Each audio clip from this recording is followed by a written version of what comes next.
5월에 정말 싱그러운 안식일 아침입니다. 계절의 여왕이라고 할 만합니다. 또 가정의 달 5월에 가족을 찾아서 또 형제를 찾아서 오신 모든 분들을 진심으로 환영합니다. 어린이날, 또 어버이날, 또 스승의 날, 여러 기념할 만한 이런 날을 우리 통해서 주님 안에서 더욱더 강건하시고 또 행복한 그런 생애와 가정들이 되기를 간절히 바랍니다. 이 다이너마이트를 만들어서 세계적인 대부호가 된 이 알프레드 노벨이 이 프랑스를 여행하고 있었습니다. 그가 호텔에서 배달된 신문을 보고 그는 깜짝 놀랐습니다.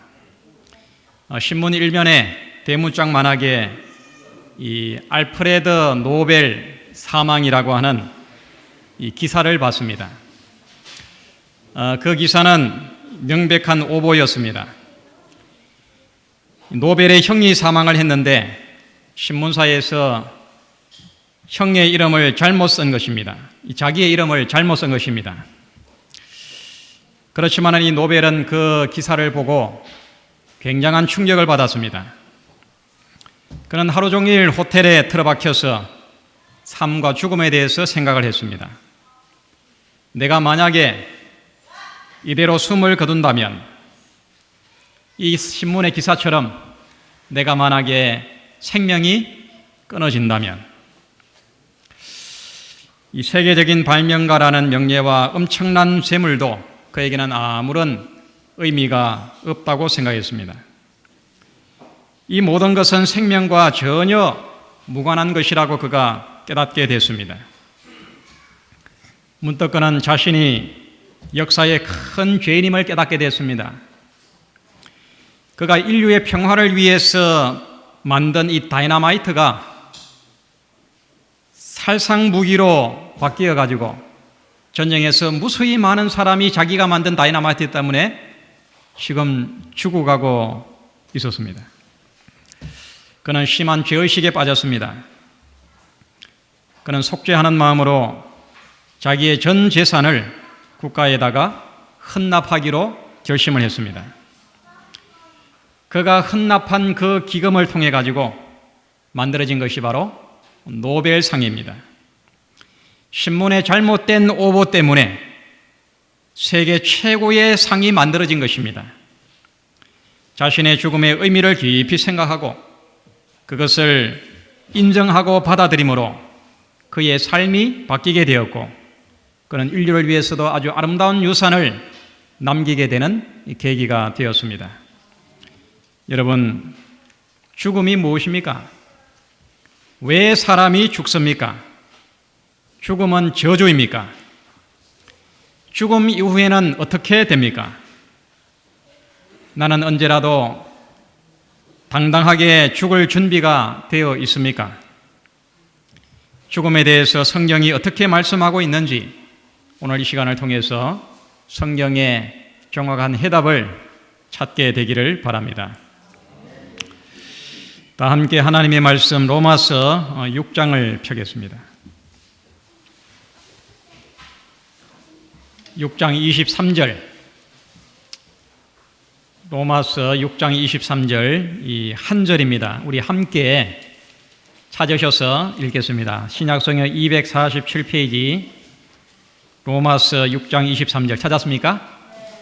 예, 읽겠습니다. 시작. 죄의 싹선 사망이요 하나님의 은사는 그리스도 예수 우리 주 안에 있는 영생이니라. 우리는 이 3월과 4월에 걸쳐서 우리의 믿음의 기초를 다지고 또 재림신앙의 기초를 든든하게 하는 기간으로 정해서 말씀을 나누었습니다. 남은 자손의 5대 현대 진리, 이것을 우리가 살펴봤는데 첫 번째가 뭐라 그랬습니까? 성소 진리. 두 번째는 안식일 진리. 세 번째는 예언의 신. 또 네 번째 오늘 우리가 보게 되는 영혼 멸절. 그 다음에 마지막 5번째가 재림입니다. 오늘 이 영혼 멸절과 이 재림에 대해서 보겠습니다. 이 죽음만큼 무섭고 두려운 것은 없습니다. 또 죽음만큼 무지한 것도 없습니다. 죽음에 대해서만큼 또 무지한 것도 없어요. 그래서 사후 세계만큼 혼란스럽고 이론이 다양하고 의혹스러운 것이 없습니다. 그렇기 때문에 사람을 속이기도 쉽고 또 사람들이 여기에 대해서 속아 넘어가기도 잘하는 것입니다. 오늘날 이 시대를 불확실성의 시대라 그렇게 말합니다. 모든 것이 불확실하고 또 불안합니다. 정치가 그렇고 경제가 그렇고 이 사회가 그렇고 종교가 그렇습니다. 어둡고 혼란하고 그래서 예측할 수 없을 그런 이 불안이 사람들의 마음을 꽉 뒤덮고 있습니다. 그런데 가장 이렇게 불확실성의 시대이지만은 그러나 미래에 대해서 가장 확실한 것이 있습니다. 그것은 바로 사람은 죽는다는 사실입니다. 남녀노소를 불문하고 사는 공상을 불문하고 빈부귀천을 물론하고 구분이 없이 언제일지는 모르지만은 이 땅에 태어난 사람은 언젠가는 죽는다는 사실은 명백하고 확실한 것입니다. 그러나 이 죽음의 세계는 너무나도 어둠에 쌓여 있습니다. 의혹에 묻혀 있습니다. 오늘 이 시간에 성경을 통해서 사후 세계의 비밀을 바로 깨닫고 그래서 여러분들의 생애가 더욱더 평안하고 소망이 가득한 그런 복된 재림 성도의 생애가 되기를 간절히 바랍니다. 오늘 말씀의 제목을 조금 바꿨습니다. 이 사후 세계의 비밀과 재림의 소망입니다. 이 남은 자손의 5대 현대 진리 가운데 나머지 2개를 함께 하겠습니다.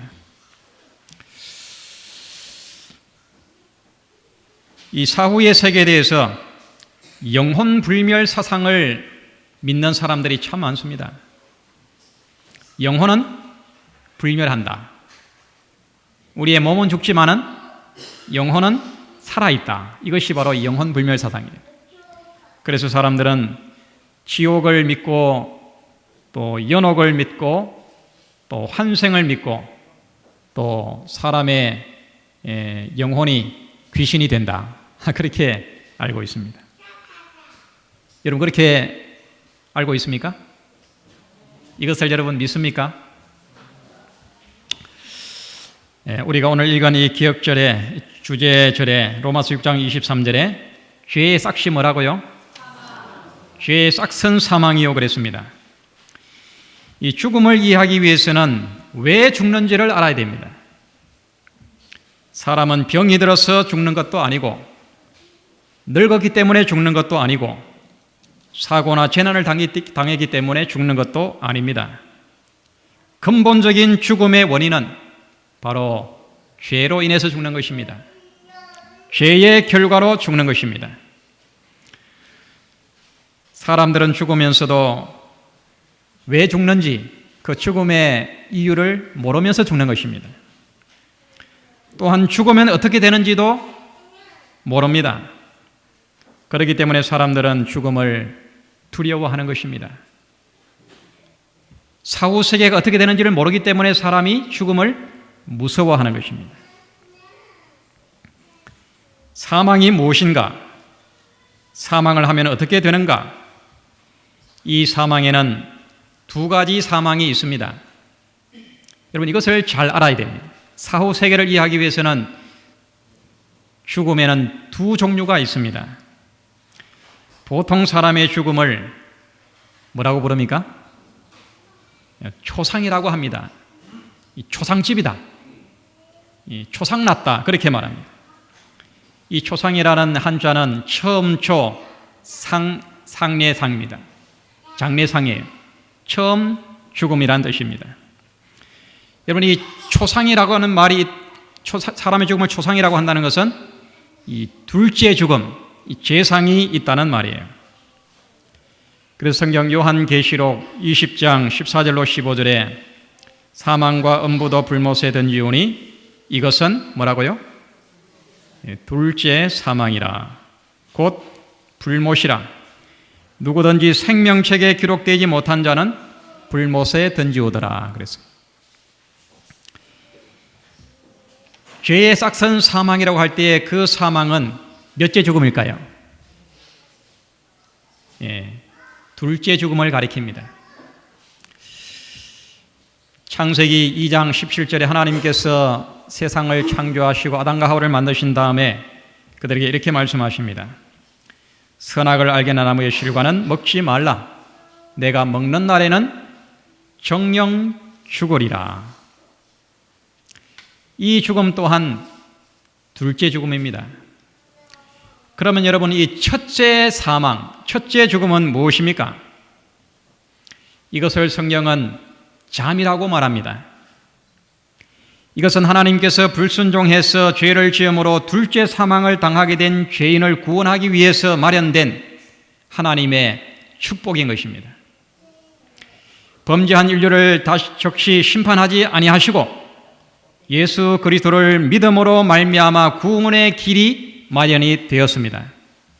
그래서 십자가의 구원을 믿는 자에게는 영원한 생명을, 또 믿지 않는 자에게는 영원한 심판이 결정이 되기까지 잠시 사망의 잠을 자도록 한 것이 바로 첫째 사망이에요.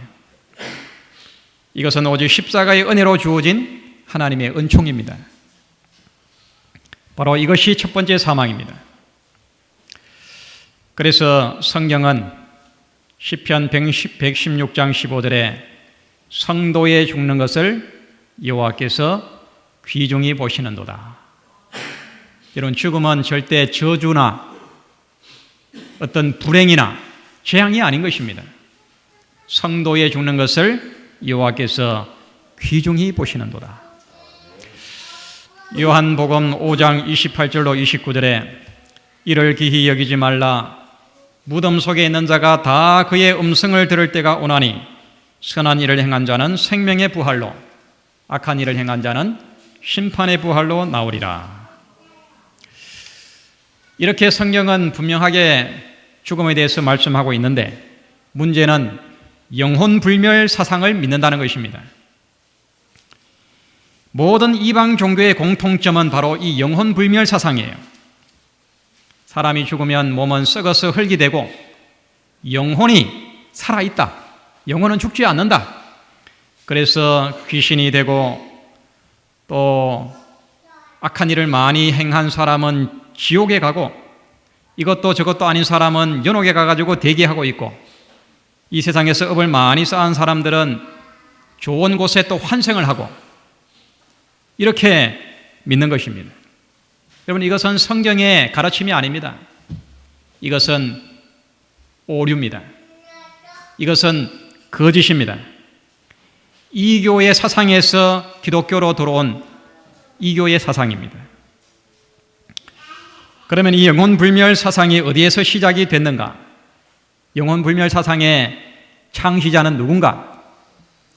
창세기 2장 17절에 보면 우리가 아까 봤던 것처럼 하나님께서 아담과 하와에게 말씀하십니다. 선악을 알게 하는 나무의 실과는 먹지 말라. 먹는 날에는 뭐하리라? 정령 죽으리라. 반드시 죽으리라.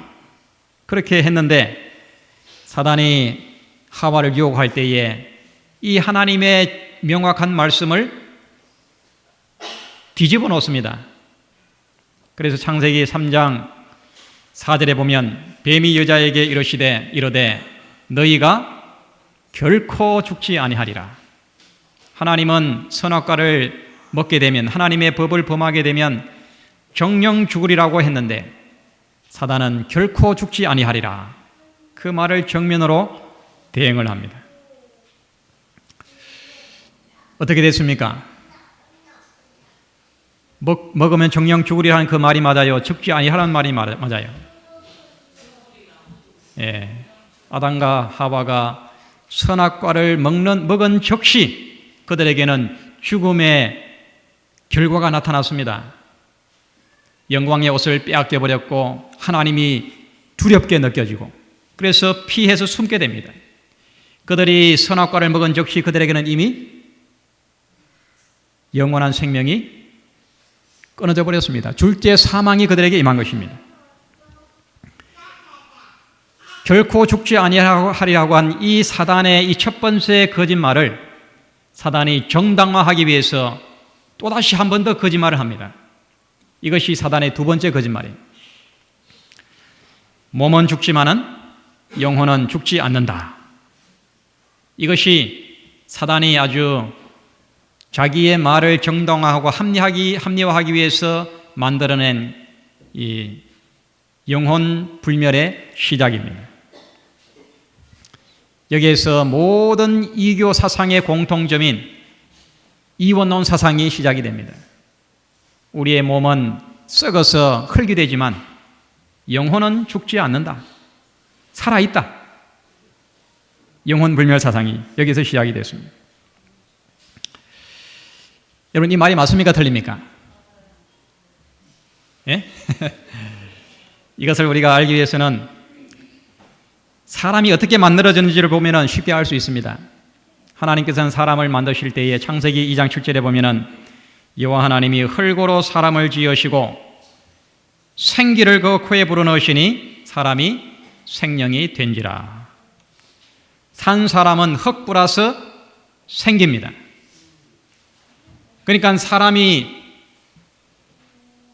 사람이 흙 플러스 생기니까 죽은 사람은 뭐예요? 죽은 사람은 흙에서 뭐가 빠져나간 거예요?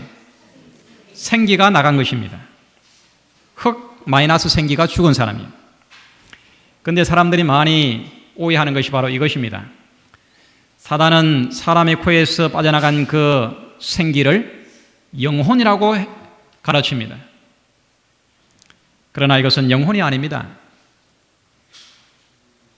우리의 몸에서 빠져나간 그 생기가 어떤 독립적으로 존재하는 어떤 존재가 아니에요.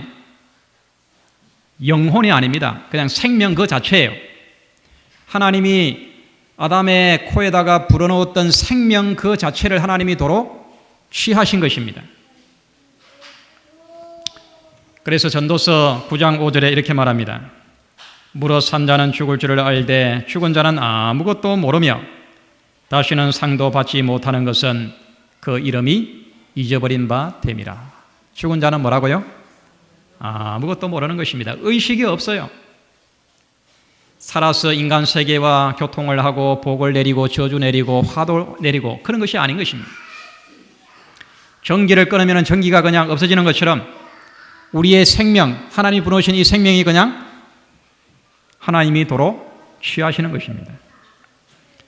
전도서 12장 7절에 흙은 여전히 땅으로 돌아가고 신은 그 주신 하나님께로 돌아가기 전에 기억하라.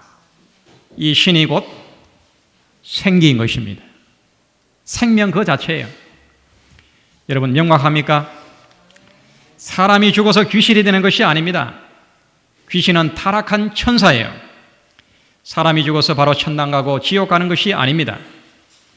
지옥의 뜨거운 불에서 영원히 고통받는 것도 아닙니다.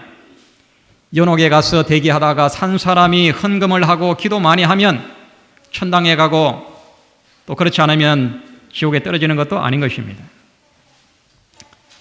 생전에 업을 많이 쌓으면 좋은 짐승으로 환생하는 것도 아닙니다. 재림의 날까지 흙에 누워서 평안히 사망의 잠을 자는 것입니다. 이것이 사후세계의 첫 번째 비밀입니다. 여러분 이것을 꼭 믿으시기 바랍니다. 그러면 사망을 오해하는 성경 구절들이 꽤 있습니다. 우리가 읽은 이 본문의 말씀처럼 죄의 삭선 사망이요 하나님의 은사는 그리스도 예수 우리 주 안에 있는 영생이니라. 오바댜서 1장 16절에 보면 너희가 내 성산에서 마신 것 같이 만국이 항상 마시리니 곧 마시고 삼켜서 본래 없던 것 같이 되리라. 믿는 자들이 영생을 누리는 것과 믿지 않는 자들이 사망을 당하는 것은 반대 개념입니다. 하나님의 은사는 그리스도 예수 우리 안에 있는 영원한 생명의 반대는 뭐예요? 영원한 사망이에요. 영원한 고통이 아닌 것입니다.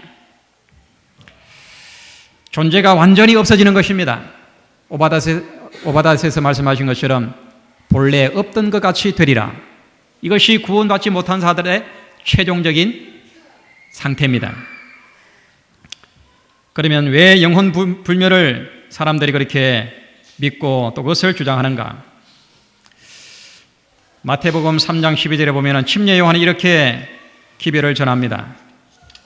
손에 키를 들고 자기의 타작마당을 정결케 하사 알곡은 모아 곡간에 들이고 쭉정이는 어떤 불에? 쭉정이는 꺼지지 않는 불에 태우시리라. 그 다음에 요한계시록 14장 11절에 보면 그 고난의 연기가 세세토록 올라가리로다. 여기 이제 꺼지지 않는 영원한 불, 세세토록 꺼지지 않는 연기, 이런 표현이 나옵니다. 여러분, 이 말을 잘 이해를 해야 됩니다. 성경에서 영원하다라는 단어를 잘 이해하지 못한 결과로 영원히 꺼지지 않는 불에서 고통을 당한다, 이렇게 믿는 것입니다.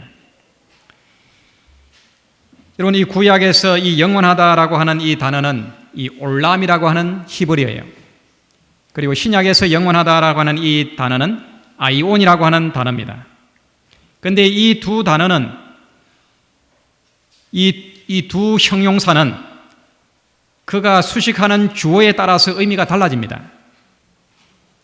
예를 들면 출애굽기 12장 24절에 보면 너희는 이 일을 규례로 삼아 너희와 너희 자손이 어떻게 지키라고요? 영원히 지키라 그랬습니다. 이것은 이 유월절 제도를 가리킵니다. 지금도 여러분 유월절 제도를 영원히 지킵니까? 그 다음에 출애굽기 40장 15절에 보면 그 아비에게 기름을 부음같이 그들에게도 부어서 그들로 내게 제사장 직분을 행하게 하라. 그들이 기름 부음을 받았은즉 대대로 영원히 제사장이 되리라. 여러분, 지금도 이 아론의 후손들이 영원히 대제사장의 직분을 하고 있습니까?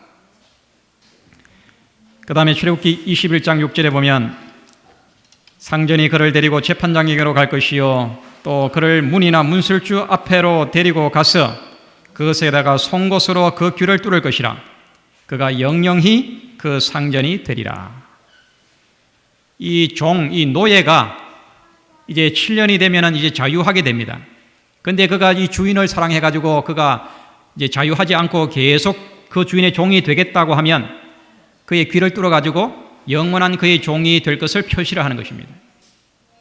이 종이 영영히 그 상전의 종이 됩니까? 여기서 나오는 이 영원하다라고 하는 이 형용사는 주어에 따라서 그 영혼의 의미가 달라집니다. 그 주인이 살 동안이 영원이에요. 또 이 제사장 직분이 유효할 때까지가 영원인 것입니다. 또 이 유월절의 그 제도는 예수님의 십자가의 죽으심 때까지가 그것이 영원이에요. 주의 속성에 따라서 영원의 길이가 달라지는 것입니다. 그렇지만은 예레미야서 31장 3절에 보면은 내가 무궁한 사랑으로 너를 사랑하는 거로 인자함으로 너를 인도하였다 하였느라 라고 할 때 이 무궁하다, 이 영원하다고 하는 것은 어떤 의미예요? 하나님이 영원하시기 때문에 그 사랑이 영원한 것입니다.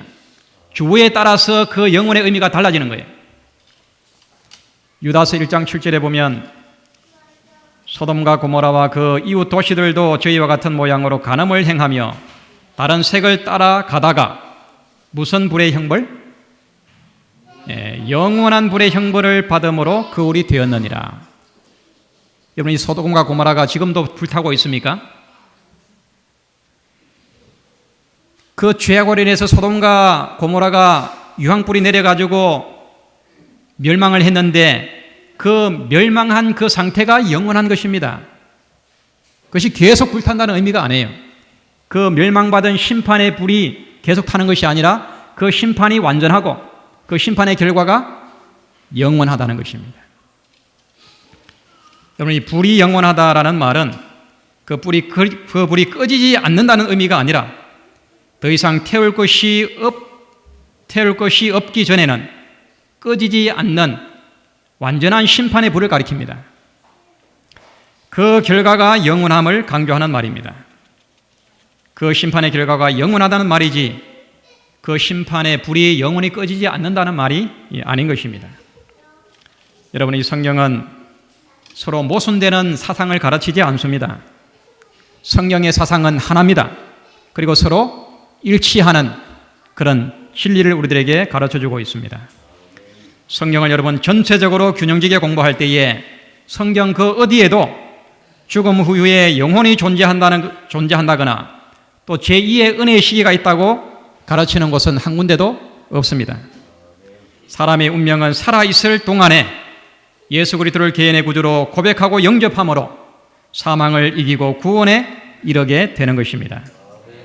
영원 지옥이나 연옥 사상은 사람에게서 구원을 빼앗아가고자 사단이 만들어 놓은 거짓 이론이요 속임수에 지나지 않는 것입니다. 여러분, 성경을 통해서 사후 세계의 정말 명확한 참된 진리를 바로 깨닫게 되기를 간절히 바랍니다. 성경이 말하는 사후 세계의 그 비밀은 부활을 가르쳐 줍니다. 그리고 그 부활을 믿는 재림신앙을 우리들에게 가르쳐 주고 있습니다. 요한복음 11장 25절로 26절, 너무나도 귀한 약속입니다. 우리 함께 읽겠습니다. 시작.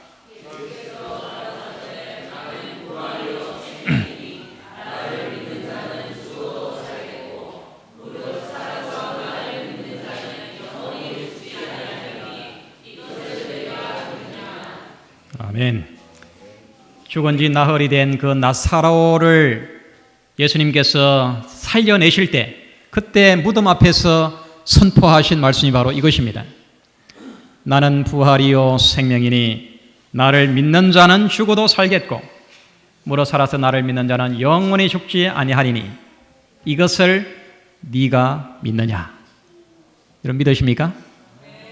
이것을 진리로 믿으시기 바랍니다.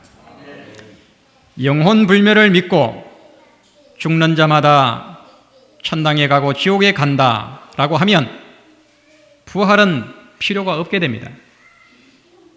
영혼 불멸 사상과 부활 사상은 서로 공존할 수가 없는 반대되는 개념이에요. 예수님의 재림의 교리도 마찬가지입니다. 영혼 불멸 사상과 부활과 재림은 서로 공존할 수 없는 서로 상충되는 진리인 것입니다. 사망이 두 종류인 것처럼 부활에도 두 종류의 부활이 있습니다. 첫 번째 부활이 있고 두 번째 부활이 있습니다. 첫째 부활은 생명의 부활이고 둘째 부활은 심판의 부활입니다. 요한계시록 20장 6절에 이 첫째 부활에 참여하는 자들은 복이 있고 거룩하도다.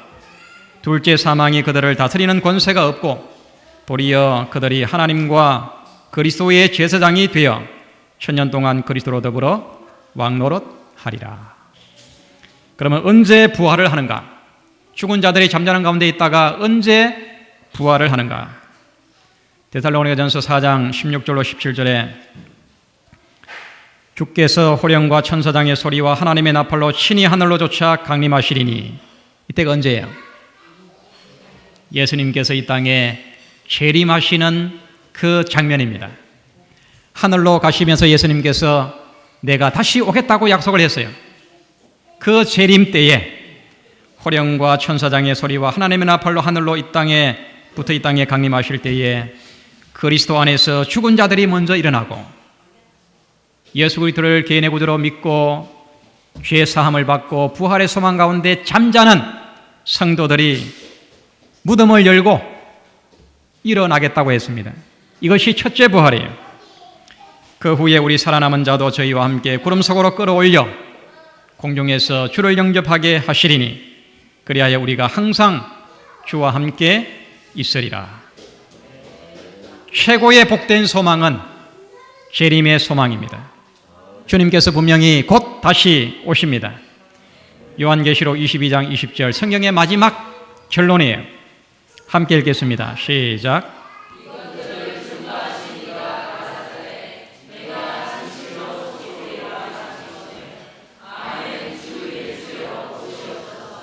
아멘. 성경 어디에도 예수님이 약속을 어긴 내용은 하나도 없습니다. 예수님은 모든 것을 할 수 있지만은 거짓말을 하실 수 없는 분이에요. 전지전능하신 분이지만 우리 예수님은 약속을 어기실 수 없는 분입니다. 내가 진실로 속히 오리라 하시거늘 여러분 여기에 대해서 아멘 주 예수여 오시옵소서라고 반응하시기를 바랍니다. 하나님을 방해하고 하나님의 구원을 이루지 못하도록 끊임없이 역사하고 있는 이 사단은 어떻게 하면 사람이 이 구원의 진리를 깨닫지 못하고 이 멸망 가운데 이끌고 갈 수 있는지를 그는 너무나도 잘 압니다. 사단의 별명이 거짓의 아비예요. 온 천하를 꿰는 명수입니다. 각시대대행투 588페이지에 사단의 전략을 이렇게 말합니다. 사단은 두 가지 큰 오류, 영혼불멸설과 일요일 신성성을 통하여 사람들을 그의 기만 아래로 들어오게 할 것이다. 이 세상의 거의 모든 사람들이 성경을 알지만 성경을 바로 알지 못하는 사람들이 이 두 가지 오류에 거의 다 걸려 넘어지고 있습니다. 영혼불멸설과 일요일 신성설, 이것을 통해서 그의 기만 아래로 사람들을 끌어모을 것이다 그랬어요. 영혼불멸설은 강신술의 기초가 되고 일요일 신성설은 로마 교회에 대한 공명심을 일으킨다. 오늘날 이 시대의 교회가 이렇게 흘러가고 있습니다.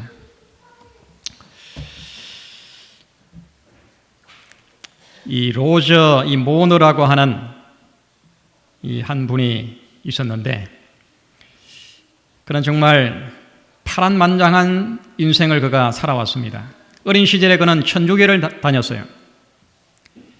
그러면서 그가 그의 마음속에 늘 해결되지 않는 의문이 그를 괴롭혔습니다.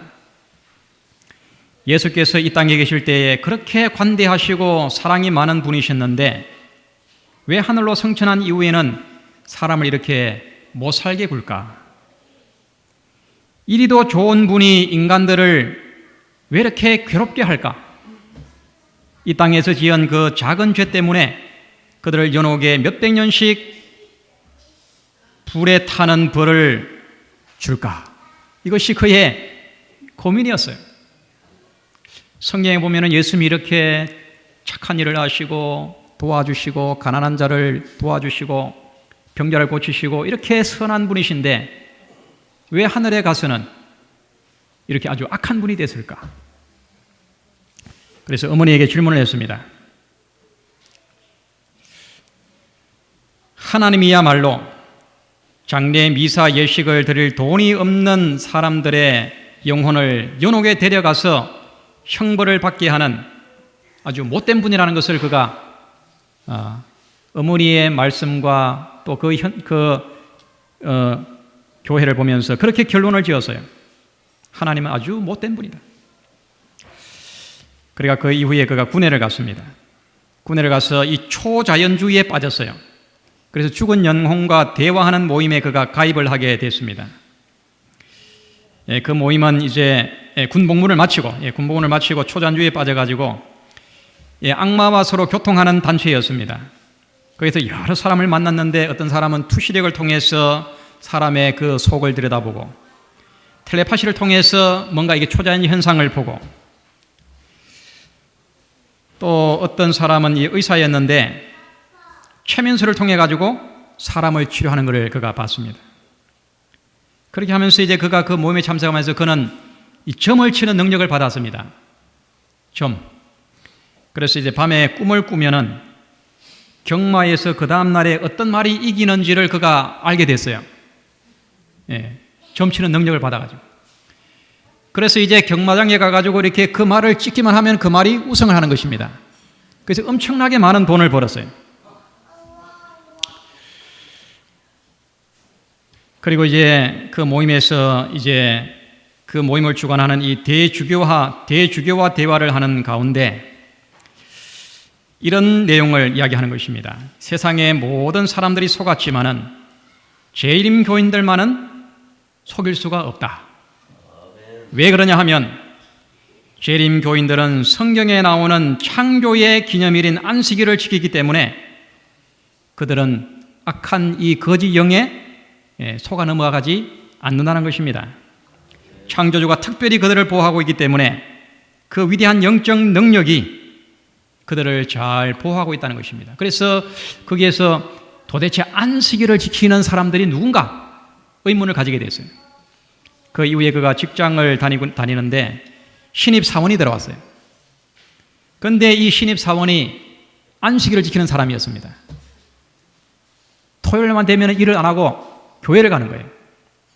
그래서 그를 통해 가지고 성경을 연구하게 되고 드디어 그가 하나님의 사랑을 바로 깨닫고 안식일을 깨닫고 사후 세계에 대한 참된 비밀을 그가 깨닫고 그가 안식일 재림 교인이 그가 되었습니다. 그가 쓴 책이 영적 세계로의 여행이에요. 한번 꼭 읽어보시기를 바랍니다. 사랑하는 성도 여러분, 성경은 명백합니다. 예수를 믿고 구원을 얻는 진리는 애매한 것이 아닙니다. 너무나도 분명합니다. 사후 세계는 어둠과 의혹의 세계가 아니라 성경을 믿고 구원을 받은 자들에게는 달콤한 잠에 지나지 않는 것입니다. 무한하신 하나님의 축복이요 은총입니다. 왜냐하면 재림의 영광스러운 날이 그들을 기다리고 있기 때문에 그렇습니다. 인생의 모든 수고를 거치고 평안히 사망의 잠을 자다가 재림의 아침에 주님을 만나게 될 것입니다. 사망으로 헤어졌던 사랑하는 가족들을 만나게 될 것입니다. 사랑하는 성도들을 그 자리에서 우리가 만나게 될 것입니다. 죄의 모든 흔적이 사라지고 기쁨과 행복과 평화만이 있게 될 것입니다. 새하늘과 새 땅이 영원토록 계속될 것입니다. 이것을 믿고 이것을 바라며 매일의 삶 속에서 이것을 누리며 즐기는 삶이 곧 재림 신도의 생활입니다. 이 귀하고 복된 진리와 함께 또 성도들과 함께 이 교회와 함께 우리 모두의 남은 생의 운명을 같이 하시기를 바랍니다. 재림의 그 영광스러운 아침에 여기 있는 우리 모든 성도들이 그 자리에 한 번도 빠짐없이 참여하는 그런 복된 재림 성도가 되기를 간절히 바랍니다.